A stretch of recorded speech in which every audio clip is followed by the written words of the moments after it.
జీవితం నాశనం. నీకోసమేరా పిచ్చోడా? నాడా బొంగు నేను అడిగినా నిన్ను మళ్ళీ ఎప్పుడు చేసుకుంటావురా?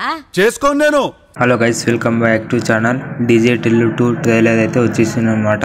అయితే సిద్ధు జొన్నలగడ్డ అండ్ అనుపమ పరమేశ్వర్ అనమాట. వీళ్ళిద్దరు కాంబినేషన్లో డీజే టిల్లు 2 అయితే వచ్చేసింది అనమాట. అయితే ఇదేంటంటే మనకు కామెడీ ఎంటర్టైన్మెంట్గా అయితే డీజే టిల్లు 1లో ఎలా అయితే సేమ్ టు సేమ్ స్టోరీ ఎలా ఉందో same to same DJ Tillu 2లో కూడా సేమ్ టు సేమ్ అదే స్టోరీ అని చెప్పుకోవచ్చు. మళ్ళీ అదే అంటే ఏదున్నా వాళ్ళ బాధలు చెప్పుకోవడం కానీ అన్నీ వాళ్ళే ఉంటాయి అనమాట. ఇంకొక విషయం ఏంటంటే బ్యాక్గ్రౌండ్ మ్యూజిక్ కానీ సాంగ్స్ కానీ అన్నీ బాగున్నాయని చెప్పుకోవచ్చు. అంటే ఒక స్లాంగ్ తోటి మనం ఆ సినిమా మొత్తం ఫుల్ ఎంటర్టైన్మెంట్ చేయొచ్చు అనమాట. అంటే ఒక స్లాంగ్ తోటి కామెడీ ఎంటర్టైన్మెంట్ అనేది నాకు దారికి అనేది వచ్చేస్తుంది అనమాట. నాకు మొత్తం నెక్స్ట్ లెవెల్ అనిపించింది.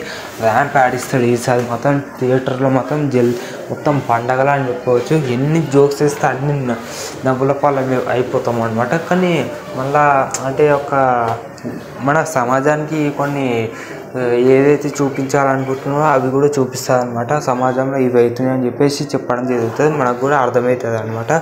నాకు మొత్తం ఎక్సలెంట్ అనిపించింది ట్రైలర్ అయితే, చాలా బాగా నచ్చింది ట్రైలర్.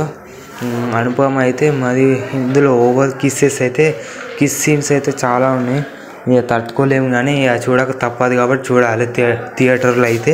నాకు మొత్తం ఎక్సలెంట్ ఖతర్నాక్ చాలా బాగుందని చెప్పుకోవచ్చు. అంటే ఇప్పుడు ఈసారి కూడా డీజే టిల్లు 2 మళ్ళీ బ్లాక్ బస్టర్ హిట్ లేదా ఇండస్ట్రీ హిట్ అని చెప్పుకోవచ్చు. ఎవ్వరు చూడకుండా ఉండలేదు, ఎందుకంటే అంత ఎంటర్టైన్మెంట్గా ఉంటుంది అనమాట. ఓకేనా, రివ్యూ ఇంతే అనమాట. Like, share and subscribe to my channel. Please to share please.